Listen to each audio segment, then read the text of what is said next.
Hello tout le monde, j'espère que vous allez bien.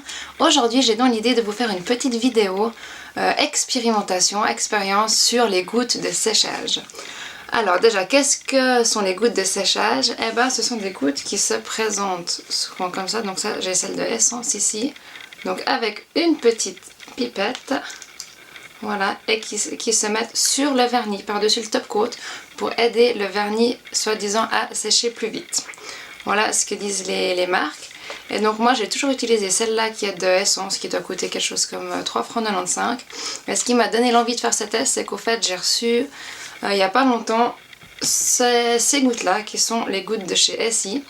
Je les ai jamais vues en magasin, je sais pas combien elles coûtent, mais vu le prix des vernis, j'imagine que ça doit être autour des 20 francs. Enfin j'imagine que c'est beaucoup plus cher que Essence en tout cas. Et donc je me disais, est-ce que la différence de prix vaut le coup? Donc si déjà je vais comparer ces deux-là, je me suis dit je vais voir aussi si on pourrait pas substituer ces gouttes par autre chose. Donc j'ai regardé un peu la composition. Dans celle de Essie c'est simple, c'est l'unique ingrédient, c'est du diméthicone qui est un silicone.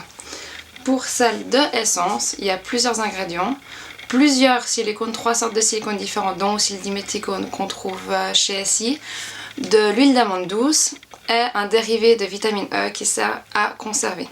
Donc au fait, on remarque que tout ce qui est à l'intérieur de ces gouttes, c'est uniquement de l'huile. Alors les silicones, c'est une huile qui est synthétique, donc on ne peut pas acheter pour juste utiliser comme ça. Par contre, je me suis dit que peut-être ça pourrait être substitué par une autre huile. Donc j'ai eu l'idée d'essayer avec ça. Ça c'est chez Amazon. C'est du coco caprylate, donc chez Amazon ils appellent ça coco silicone.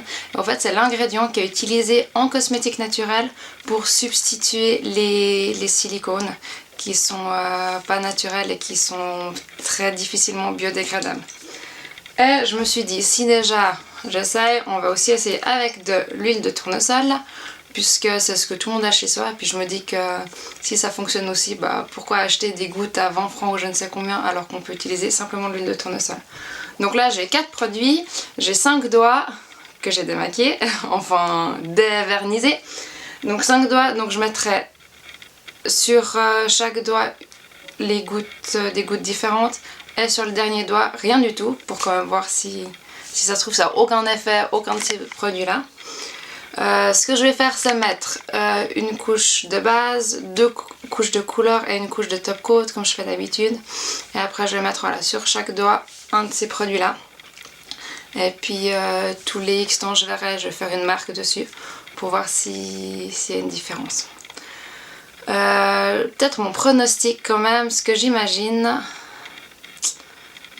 qu'il ne doit pas y avoir tant de différence entre les produits qu'on achète et les produits que j'ai là, donc à savoir l'huile de tournesol ou le coco caprylate, parce que à mon avis ce qui fait l'effet que ça sèche plus vite, à mon avis c'est pas vraiment que ça sèche plus vite, ça fait beaucoup d'à mon avis, je suis désolée, c'est pas vraiment que ça sèche plus vite, je pense plutôt que c'est le fait que ça lubrifie d'une certaine manière et que si on accroche quelque chose avec les ongles, au lieu justement de crocher le vernis et de l'enlever, ça va faire simplement que ça glisse, et je pense que c'est ça qui donne l'effet, l'impression que ça sèche plus vite parce qu'on est plus rapidement opérationnel.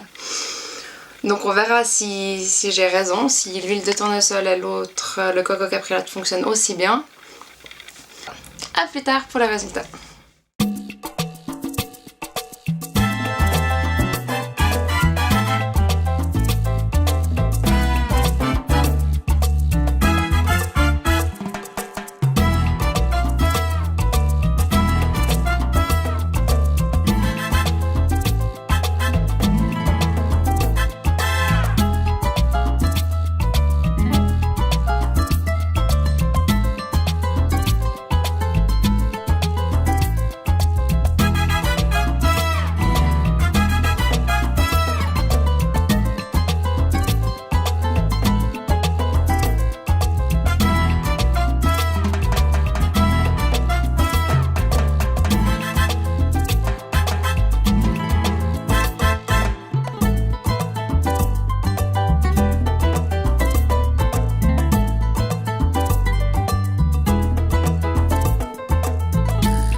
voilà, j'ai maintenant terminé ce petit test. Alors au niveau du bilan, il faut dire que je suis assez étonnée puisque l'ongle sur lequel j'ai pas mis de gouttes n'est pas beaucoup plus moche que les autres. Le pire, encore pire que celui où j'ai rien mis, c'est celui où j'ai mis l'huile de tournesol. Les deux ongles où j'ai mis les gouttes, donc Essie et Essence, sont quand même mieux. Maintenant franchement ils se valent un peu les deux. Celui où j'ai mis le Coco Capri est aussi pas mal. La dernière marque que j'ai fait se voit même moins, c'est le seul ongle où il se voit moins. Pour l'effet au début, j'ai eu l'impression que c'était le SI. Le SI qui avait le meilleur effet.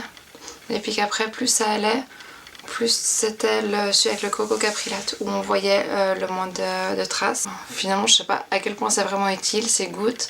Je dirais que ça a quand même une utilité dans le sens où ça fait quand même cet effet lubrifiant, ça je l'ai senti aussi. Si je touche sans, justement comme j'ai dit au début, que ça croche pas et donc ça risque moins d'abîmer. C'est clair que si on va avec un couteau ou qu'on enfonce exprès, j'ai l'impression que ça change pas grand chose, mais dans la vie de tous les jours quand on fait 2-3 choses, je pense que ça craint quand même moins en mettant quelque chose de huileux. L'huile de tournesol finalement je conseille pas, déjà parce que c'était pas du tout facile à appliquer, c'est trop visqueux.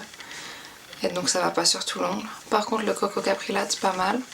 Et puis voilà, franchement entre Essence et Essie pour la différence qu'il y a, moi je mettrais pas 5 fois le prix en tout cas pour si peu de différence. Donc voilà, moi je pense que je vais continuer avec Essie.